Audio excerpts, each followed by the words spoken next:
Good evening, everyone, and welcome to After the Greatness. And this is for day two of Dare to Be Great 2 Fall Virtual Conference. And I have with me uh, the diamond sponsors, one of our diamond sponsors for Evans, and it's Evans Consoles. And thank you so very much for being a sponsor of the conference. I have here with me Tanya Lee, who's the manager with Evans Care of Evans Consoles. How's it going? Really well. How are you? Oh man, I'm like freaking out. It has been a day.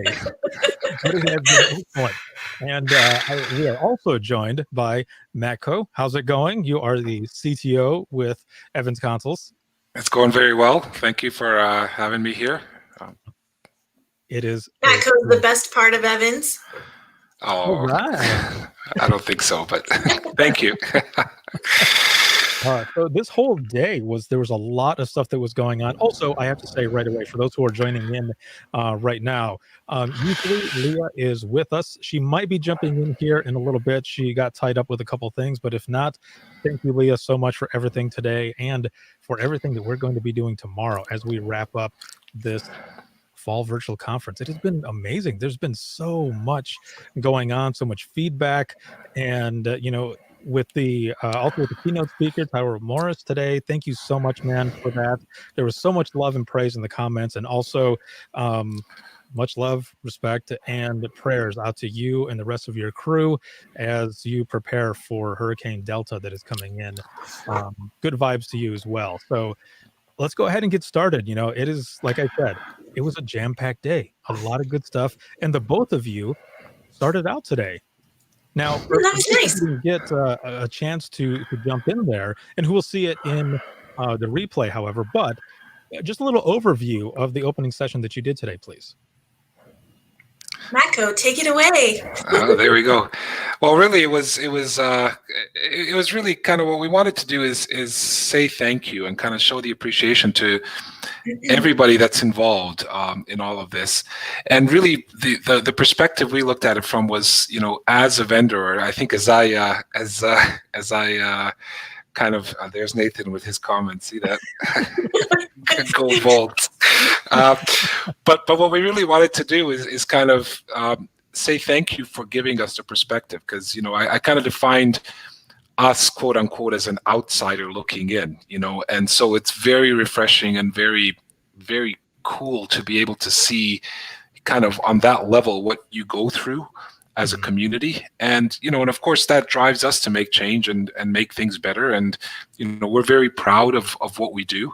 And anytime we can make somebody's life easier, we feel like we've contributed. Probably not nearly as much as you do every day on the front line, but it feels good to be able to help you do a better job and help you be less stressed or help you in whatever way we can. So it's a good feeling. So that's what that was all about, is to kind of be motivational in that opening keynote. Perfect. What about you, Tanya? Well, I think that I even said this morning, but it's the reason why I am proud to work for Evans is they really actually do focus on the people and realize how important the people are. And even though we have more than just one vertical market, obviously my heart is definitely with the 911 industry. And I just love that anytime that I even remotely make a comment about some feedback that we've gotten from dispatchers, the company, and especially Matco, is very quick to take that in and start brainstorming, how can we as a company fix this or make it better or improve upon it, or how can we evolve to help them be better. And that makes me really proud, because I'm not really a salesy kind of a person. The reason why I love what I do is because it helps people. And so I love that Evans really does focus on the people. It's my favorite part. Yeah. So when I had asked for the information to add on to the website and everything, so that people knew what the session was going to be on, I saw the title "The People," and I thought, going to be good.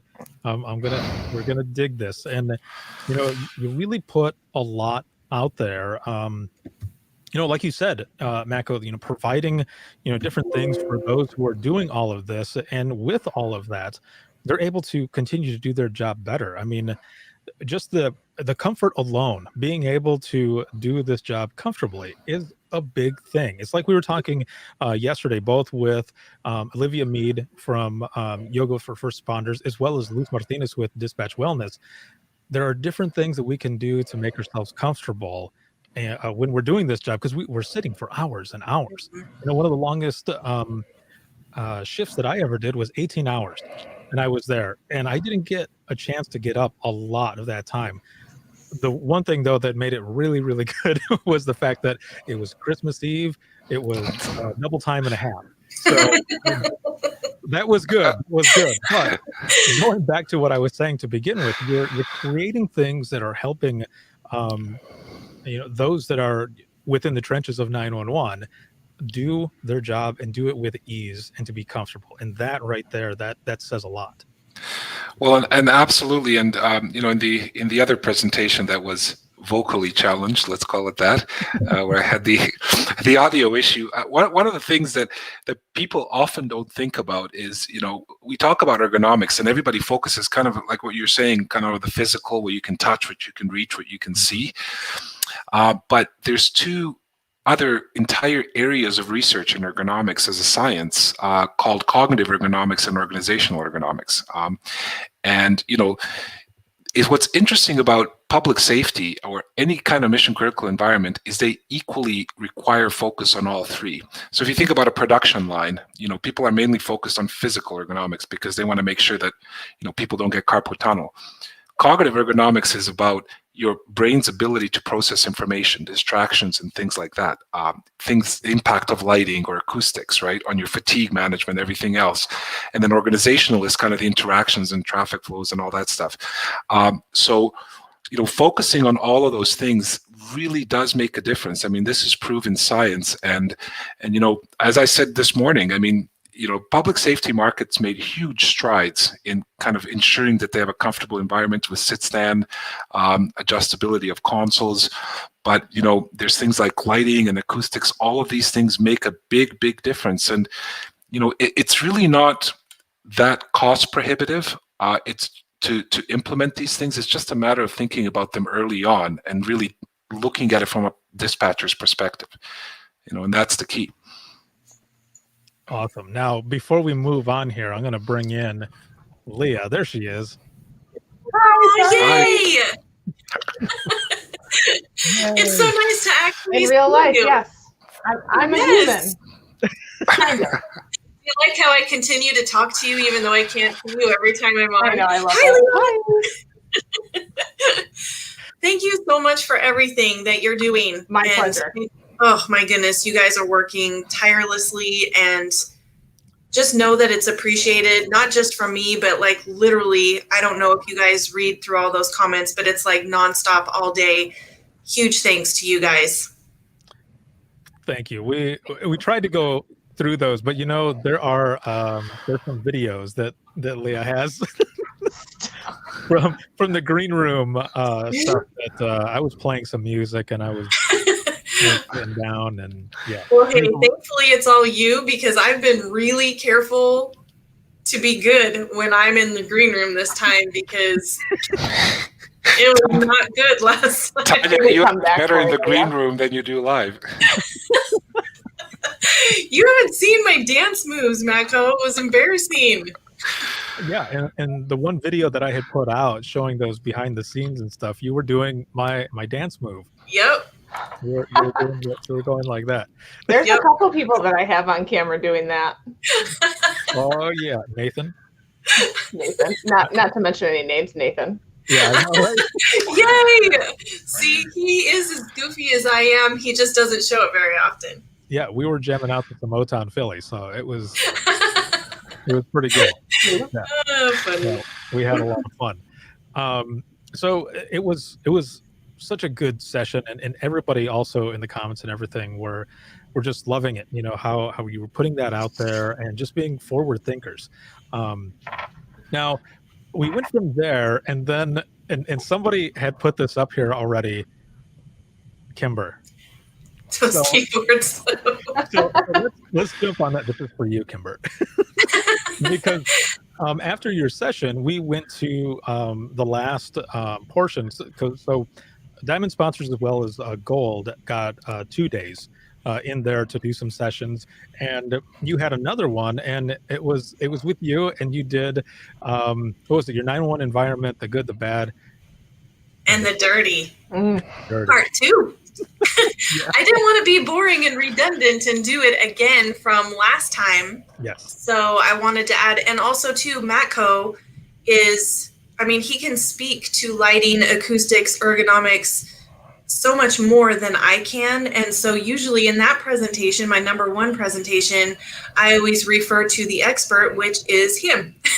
Well, this is good. Let's start out with this first, and then we'll go to the other stuff. It was kind of early in the morning, and we were saying, people might be having their coffee. They might be, a bagel with poppy seeds. It might look like something you were talking about. Here I am talking about bed bugs. Yes, and rat poo. But we'll get back to that in a moment, because I do kind of want to touch on the lighting and acoustics and such, because I mentioned as well that when I worked midnight shift, we had lights off all the time, and it was just the glow of the screens. Now that's how we did it, and that's how we wanted it. When morning shift would come in and turn those lights on, it was we would get burned like vampires and stuff. But also it was good when some of the apps that we were using on our desktops had a night mode, because otherwise it was just straight up bright, and by the time you leave from there, you're just drained. So let's kind of talk about lighting and such really quick, Matco. Sure. Well, it's actually pretty fascinating as I research more into it.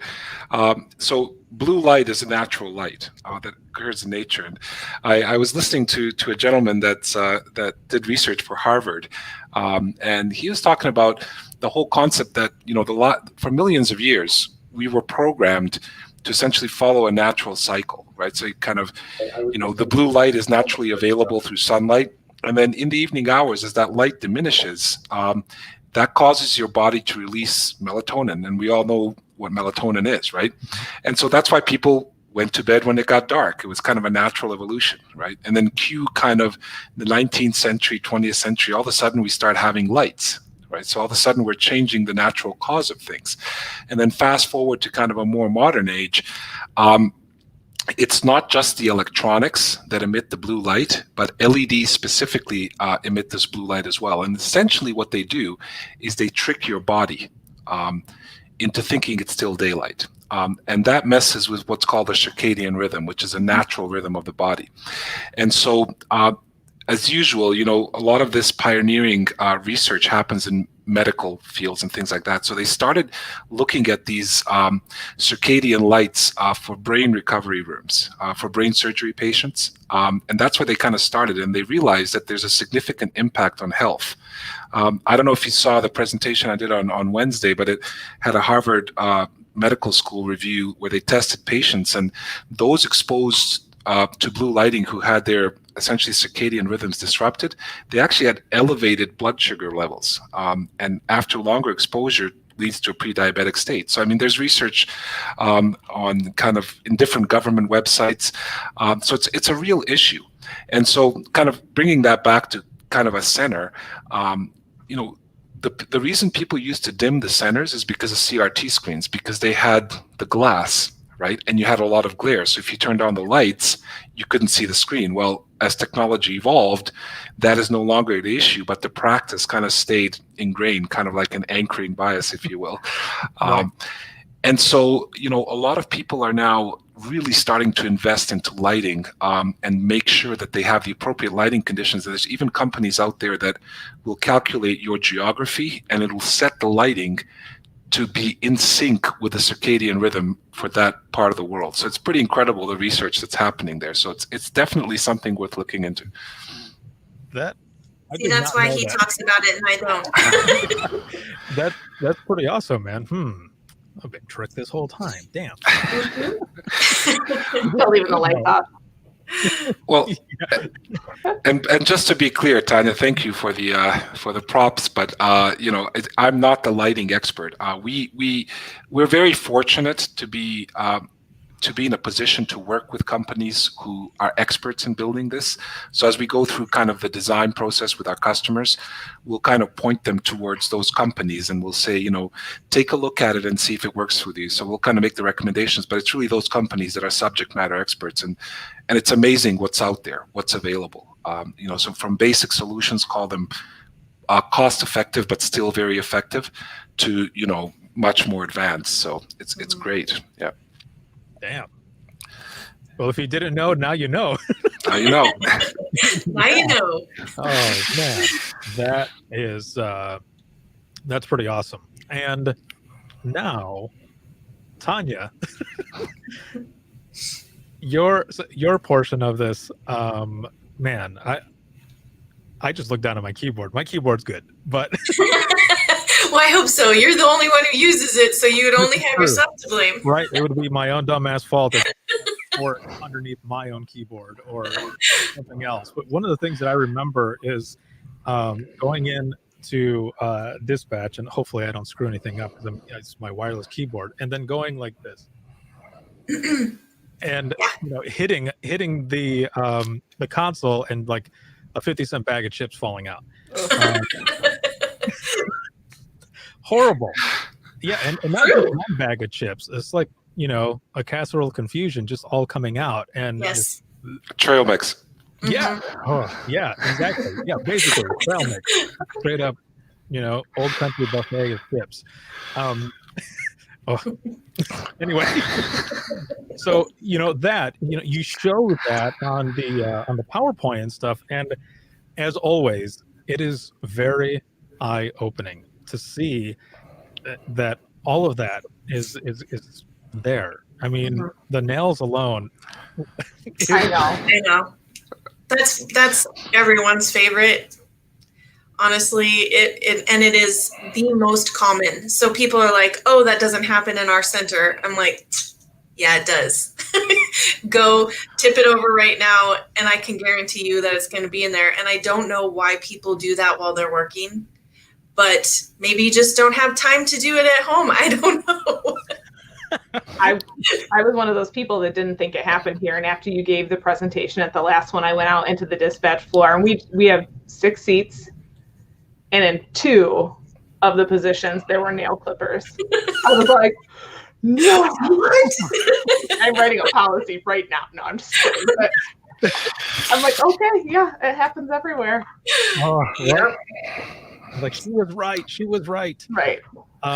So I shouldn't even say this one, but Nathan had put something in there, and this was something that you told us as well. I don't remember if it was the last. I didn't want to talk about that this morning since it was so early. The thermos? Yeah. Oh, I know this story. Yeah. This was good. Tell us about the thermos. Okay, so I have to, hold on really quick. For those who are joining us right now, it's about to get real. Okay, if it wasn't real enough already. If you have a weak stomach, look away or close your ears. I don't know. It was really funny because our marketing department actually reached out to me and wanted to get some statistics on, how many centers we've cleaned or how many states we visited, and also what was the worst thing we found. And so I send out a message to all of my guys telling me, okay, guys, what was the worst thing or the most interesting thing you guys found? So there were 3 things that really stood out. And I actually haven't even talked about this. I wanted a picture of it because this is even worse than the fingernails, and I'm really sorry for all of you. But a collection of boogers, or I don't know. I don't say it right, apparently, according to my kids, but yes, on a tissue. So that's disgusting in and of itself. Then there was your, just average everyday snake skins molting in a center. So that's disgusting. Whoa. Hold on. I'm sorry. Hold on. I got to jump in here. You said snake skins? Snake skins. You know how they shed their skins? Right. Yeah. Yeah, we find those a lot. a lot. So I don't know, like crawling into the center and growing and needing to shed its skin. I don't know. Okay. We find those a lot. So there was that. And then the number one was a thermos of vomit. Now, everybody asks me, how do you know it was a thermos of vomit? Maybe somebody brought milk or chocolate milk or blah, blah, blah. So I did ask, and yes, the guys did ask, like, did anybody lose a thermos? And somebody was like, oh my God, yes, that was me. And I did puke in it because they opened it up like thinking, put it back in. And yes, it was confirmed that it was a thermos of vomit. So that was the number one thing in 2019 that we found that was the most disgusting.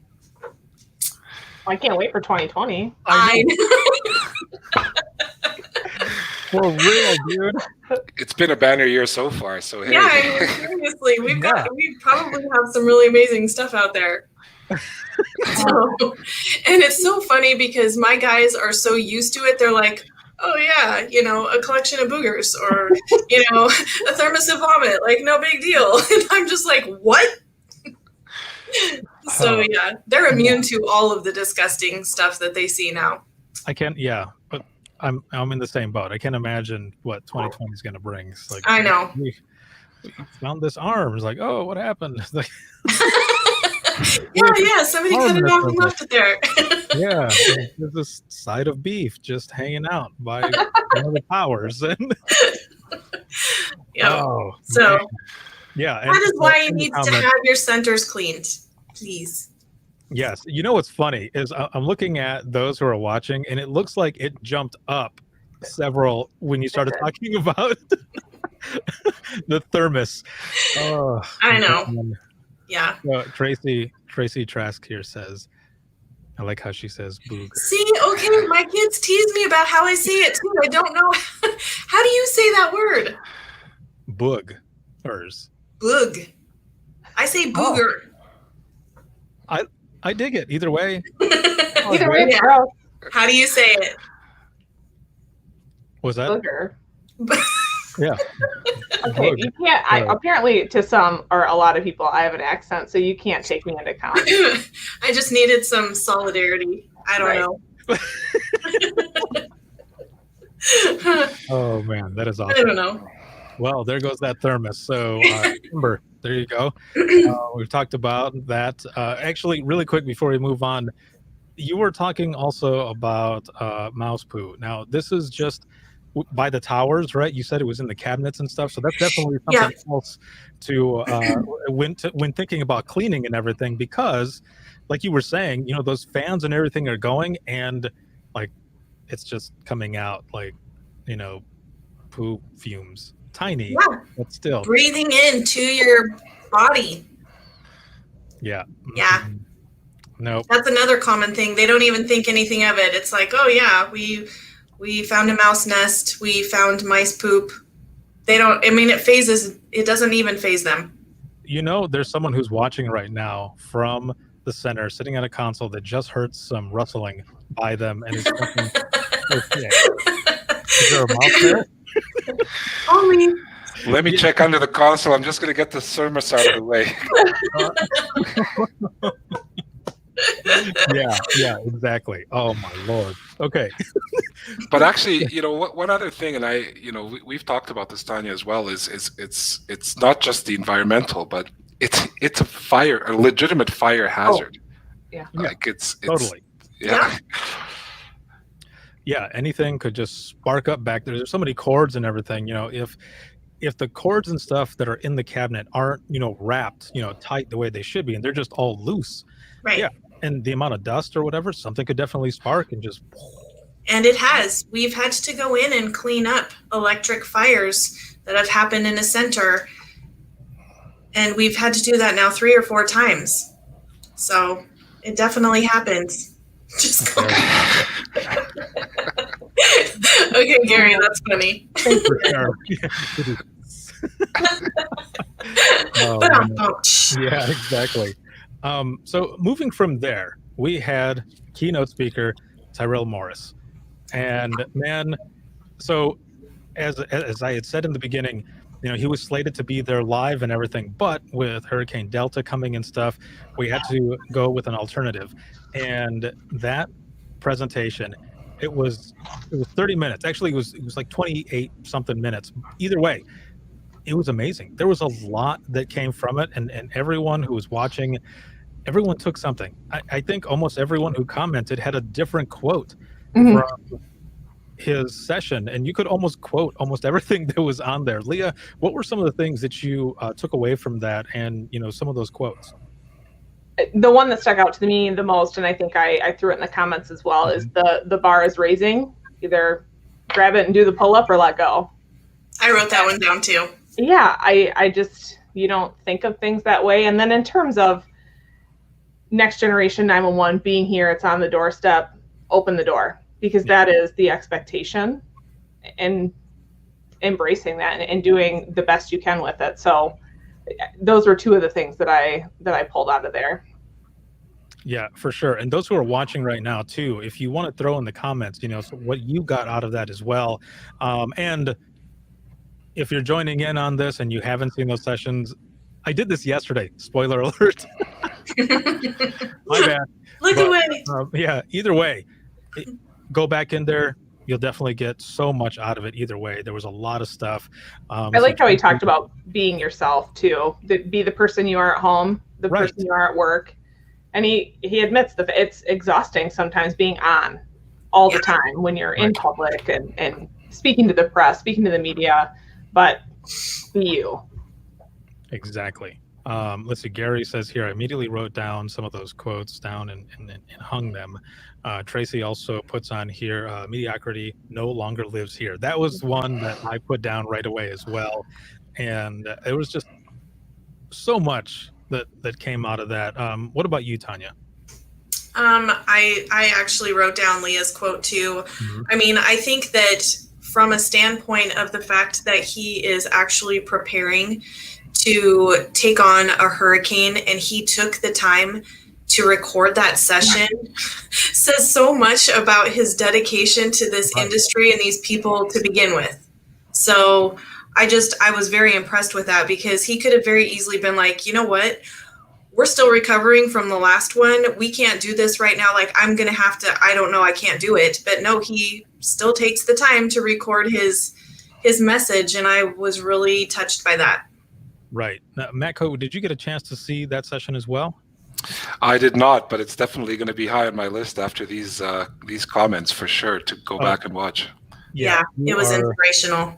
Definitely going to dig that one. So we were already going through sessions. I had sent him a message through Messenger, and I said, just let me know when you've got it done and the link so that I can get that from you. And he goes, we just finished it right now. I was like, oh, no way.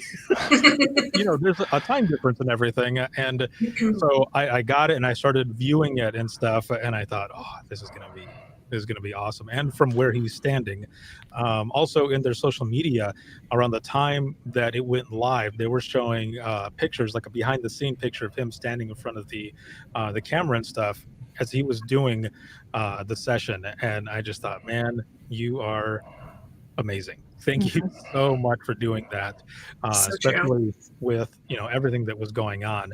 And Nathan puts on here, there's a pretty cool QA session in there too. You're he doesn't want to be left out. No, I was gonna mention it actually as we talk about his session with Josh. So next up after that was Doug Showalter, Showalter and Company. Always love when he goes on, and all of it was good. But the thing that really stuck out to me was right at the end. Right at the end when he put opportunity is now here. But he had it all together and asked everyone in the audience, what is the first thing that you see?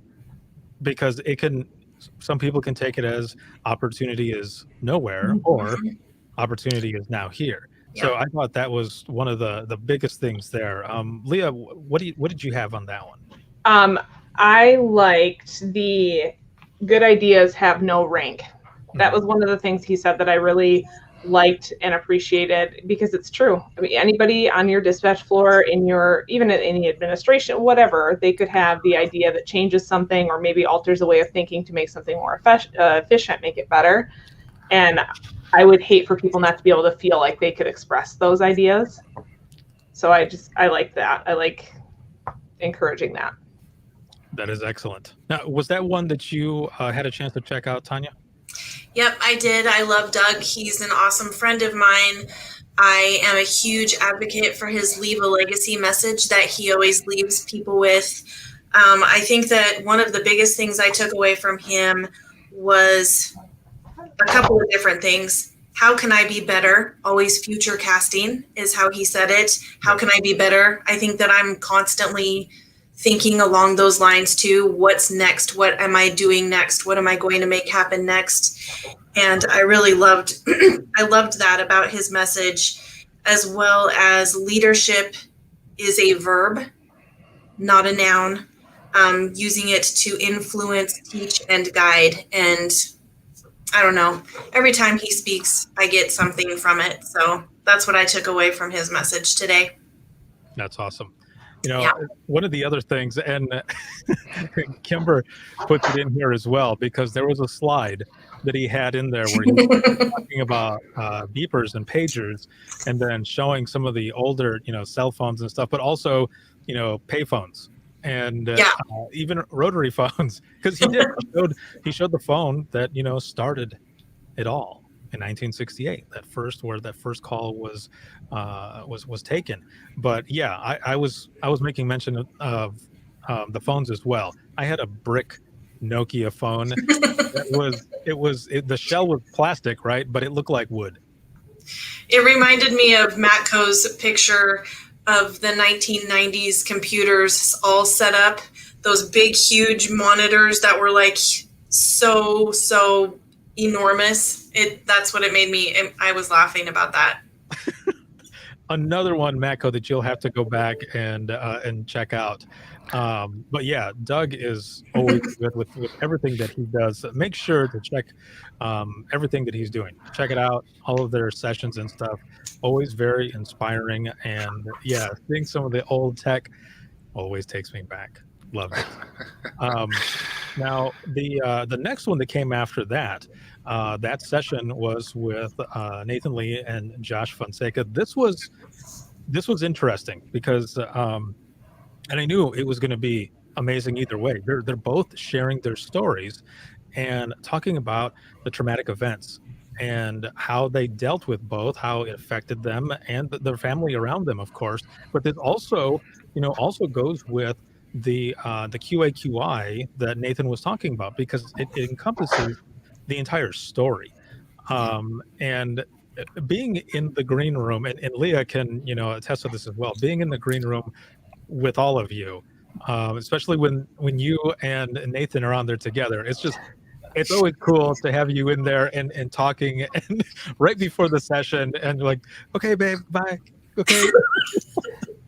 But it's so good. I mean, it's awesome to have that dynamic, because it's real, man. Like, it's the thing that we keep talking about, how everyone is just being open and transparent, having the courage to share these stories. So I'll go ahead and start with you, Tanya, with the session, not only the QA and QI, how that all comes into it, but of course the session with Nathan and Joshua. Well, Nathan and I actually talked about it because that's the first time that they've done that session together. And I was really excited because Josh has a full class prepared to be teaching with the foundation here on everything that he went through and experienced. I really loved that he said it's okay to not be okay, because I actually said that in my session as well, just the part about the emotional and mental health, because I'm noticing more and more in this industry the struggles that dispatchers are facing from all of the trauma that they're experiencing. And so I feel like that's a really, really good message, that it is okay to not be okay, but it's not okay to not figure it out. And I don't know. I think that Josh is an amazing person, and I'm super excited that he's teaching with Nathan. Um, and of course, Nathan is my favorite person ever, and I think he did amazing. Oh. Anytime he speaks, I know I'm sorry, but I really truly mean it. So, and I'm super passionate about QA. I think that if I were working in a 911 center and I was a supervisor, I would be using QA as a tool to encourage everyone. I know that some people look at it like, oh no, I'm getting in trouble or this is negative, but I would use it as a, you did awesome. And that's kind of what Nathan tries to convey about how important that is, and also just where they can work on things that aren't working correctly too. Perfect. The QA thing for me, using it as a tool and not disciplinary. Right. Using it as a tool and getting people to see that it really can be a good thing. He said, use it to keep the people that are supposed to be there, keep them there. Yeah. And I think that that's so important. And yes, you're going to find things where it could have gone better. You could have done something differently, but using it as a tool to learn and to be better and to reward people, or give them the attaboy, the pat on the back. I think that that's so important. Yeah. I'll just add to that, from an industry perspective, that is the absolute truth. And it's so amazing to hear people reacting the same way in a public safety environment. There's a great story about, and apparently it's a true story, about a Toyota manufacturing guy and a Ford guy when they were doing a tour, and the Ford executive is saying, we only found 2 errors in our production system, and the Toyota guy said, oh, we found 600 and something. And, the executives were like, well, that's unimaginable. And the guy said, well, at least we know the problems we have. Right? And it's very true. I mean, it's used an analogy. So it's absolutely true. And I couldn't agree more. Yeah. So, and I'm glad you're able to jump in on that as well, because what I wanted to get from you, Mako, is just seeing the 3 of you this morning in the green room interact and everything. It looks like you guys have you know the story pretty well. So in knowing that, how has that kind of maybe affected you or impacted you on how what Nathan has gone through and how things are just family coming together, all of this, from what what has that been like for you in knowing that? Well, I mean, first off, I could never truly know what Nathan went through, but what Right. he was graciously willing to share with us. For me personally, it's been transformational, because, we're all caught up in day-to-day things, and, we're trying to do things. But when you hear that raw perspective of, how it impacts on that, hearing that story in detail, the sequence of events and what happens, and all the people involved, people who contributed, who made errors. I mean, all these people live with these things. And it's so incredible to be able to be in a position to hear that from Nathan directly. And not just myself, the entire audience within Evans, because this was part of our sales meeting. I mean, I can tell you, all of our kind of tough guys, I mean, it was very hard to get through that session. It's very emotional. But it really was, I mean, this speaks to kind of who Nathan is as a guy, as a person. Kind of at the end of that presentation, when he turned towards the room and said, you guys are working every day to help make things better.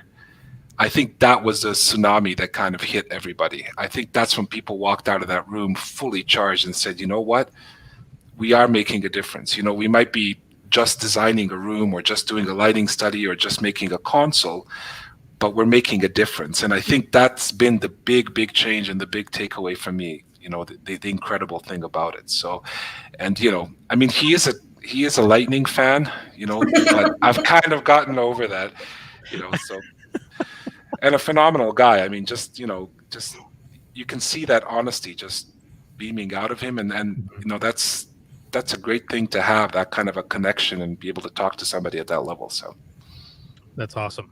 Thank you for your insight on that there as well.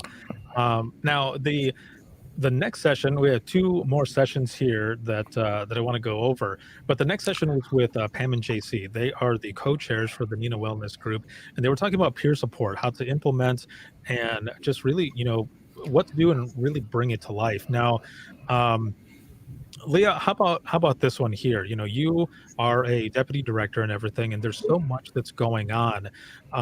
Civil unrest. You've got just everything. There's so much different things that are going on. So, especially now with peer support and with what are your thoughts on this? And also, for that session.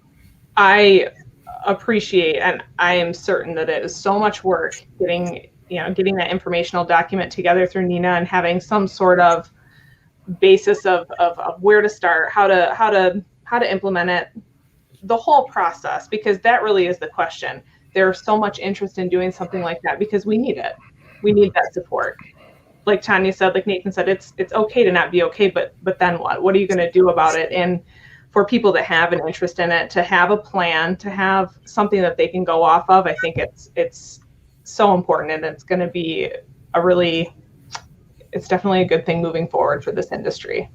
For sure. Yeah. And everyone who is watching right now, if you did not get a chance to check out that session, make sure to go back, because even if you didn't get a chance to see it live, you can still register. You'll be able to register months from now for the conference and go back and watch every single session on demand on your time, and you'll get a lot out of it. There's some amazing information in there, resources, a bunch of different stuff that they're doing. So please make sure to check that out.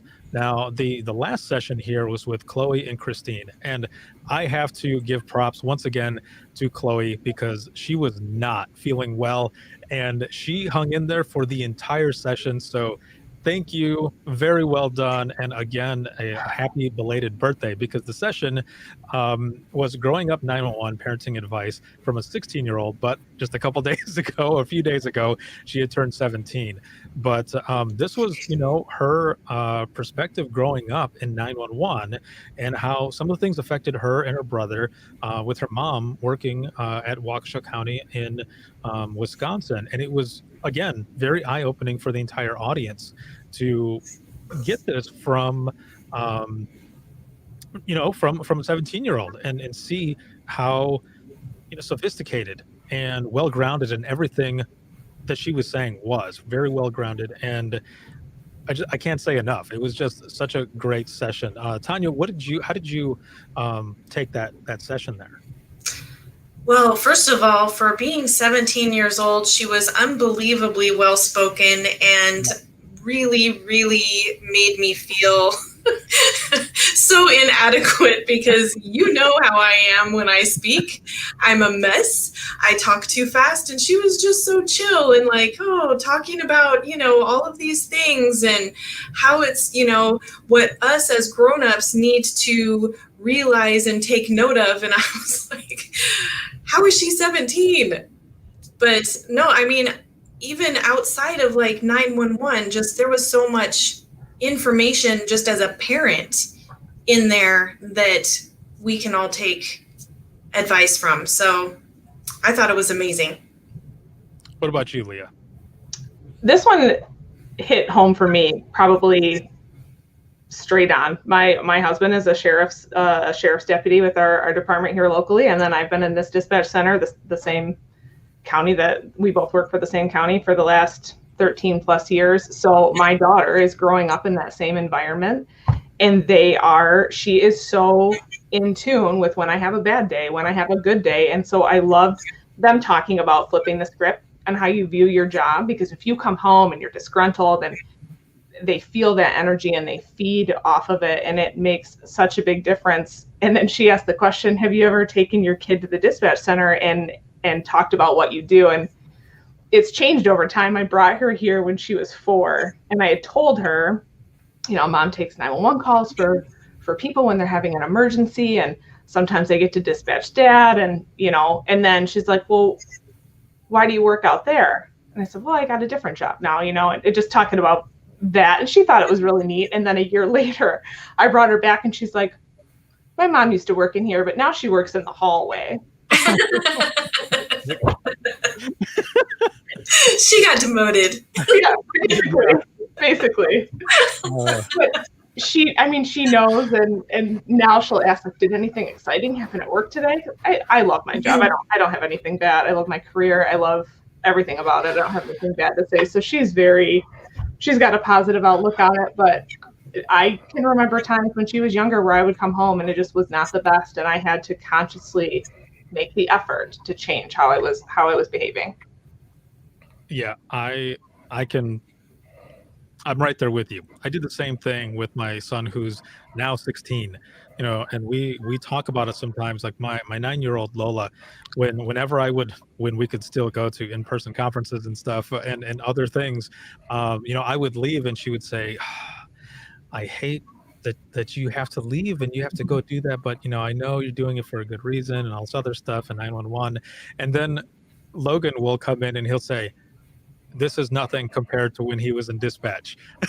and I kind of chuckle, but in the inside, it kind of kills me as well, because he knows that I wasn't there, that I missed a lot of it. So listening to this session when she did it the first time, and then of course this time as well, it's always eye-opening. And I did take him a few times to dispatch to check it out and kind of told him about it. But for him at that time, because I think he was about 5 or so, maybe 6, but for him it was more like, oh, that's cool. Oh, that's cool, and he would kind of run around, in the consoles and be like, oh, dude, don't be too loud. But one of the things that I have to share before we go into the wrap up here is, so during that time that I had taken him a couple times, I was playing this video game. This was my way to decompress. This game is called Need for Speed. And I think it was like Hot Pursuit or something like that, where you're doing these different missions, and sometimes the police will chase you, and you have to, get away. You have to lose them, or you get arrested or whatever. And there was one time, no shit, there was one time we are sitting at a stoplight, and you can hear sirens, and Logan was a lot younger actually. He was definitely younger, because he goes, "Dad, go, go, go," and I was like, what? And he goes, there's police coming. And I had to think about it. And I thought, oh, he's thinking about the game. And I was like, no, dude, this is not real life. Like, this is not the game. You don't do that. Like, I work for the police. I said, I work for the police, dude. And he's like, oh, so we're cool then? I was like, yeah, dude, we're cool. Teaching moment. Right. Yeah. Message. Let's get that out of the way there. But I will never forget that. I talked to him about it now, and he's like, "Really? That happened?" I'm like, "Yeah." Like, that's funny. Cool. It's kind of funny. So as we go into the wrap up of this, after the greatness recap of day 2, what are your takeaways, Matco? And also, what are some new things, and how can people get a hold of you guys for anything Evans Consoles? Well, I mean, I'm just blown away. I have not seen in all the market segments that we serve, around the world, I have not seen a community like this one. And I've attended APCO and NINA shows for decades now, but the level of communication that's been happening over the last 6 to 12 months has been really amazing. So that's really what blew me away this entire week. And just the lineup of speakers, they all talk from the heart. So to me, that was really, really, really mind-blowing, and it helped me learn an incredible amount. So that was phenomenal. That's my key takeaway. Moving forward, as Tanya said earlier, we're passionate about what we do, and I would encourage all of you to just reach out and ask for a conversation. There's nothing wrong with having a conversation. If you have questions, we're happy to help. If you want to hear the same version of a presentation that actually you couldn't hear, that I did hear, we would be more than happy to give you and your team that presentation on best practices in ergonomics with no, it's not an obligation thing. It's just, we're happy to continue to educate and share our knowledge, because we're fortunate to be able to have it just through our experience. And so, yeah, I would encourage you, reach out to me, reach out to Tanya, and if you have questions, we'd be more than happy to help you and to talk to you about it. So awesome. What about you, Tanya? Yeah. Well, I mean, I don't think that it's any kind of secret how much I love this industry and how I would literally do anything for anyone. I just think that if anybody had any doubts about you being able to top Dare to Be Great in April, I think you've blown it out of the water big time this time. So just a huge thank you to you, a huge thank you to Leah and all of the behind scenes people. But I mean, you have like dedicated so many hours to this. I can't thank you enough.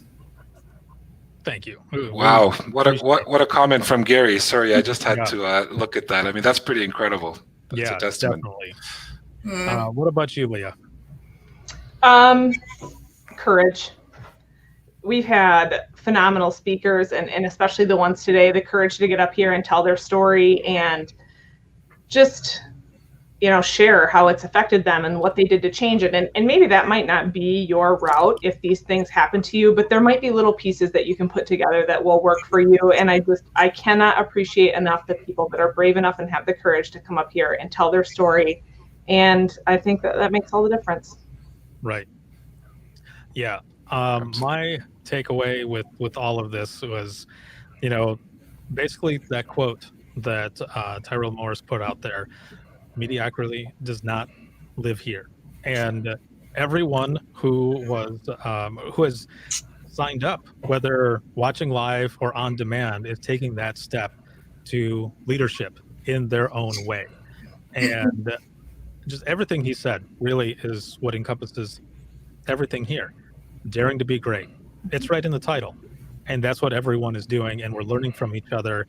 And it has been just an amazing experience. So everyone who is out there watching right now, thank you so much for joining us. And we have one more day, the last day, day 3 of Dare to Be Great 2 Fall Virtual Conference. And we are going to be starting it out with the opening session at 8 a.m. Bright and early, and it's called Knowing Great Enthusiasms, the Great Devotions. And this is going to be with Jameson Peavyhouse. Now, if you have not ever heard Jameson speak, get ready, because this dude is amazing. Everything he has ever done, and I'm just blessed to know him and to be able to call him a friend and a brother. It is so awesome. So Jameson Peavyhouse is our keynote speaker tomorrow, starting at 8 a.m. To 8:30. And he is also the newly announced Director of Customer Success of RapidSOS. Congratulations, my friend. And thank all of you for everything that you do. And we will see you tomorrow. Have a good one, everyone. Thank you. Thank you. Bye-bye. Bye.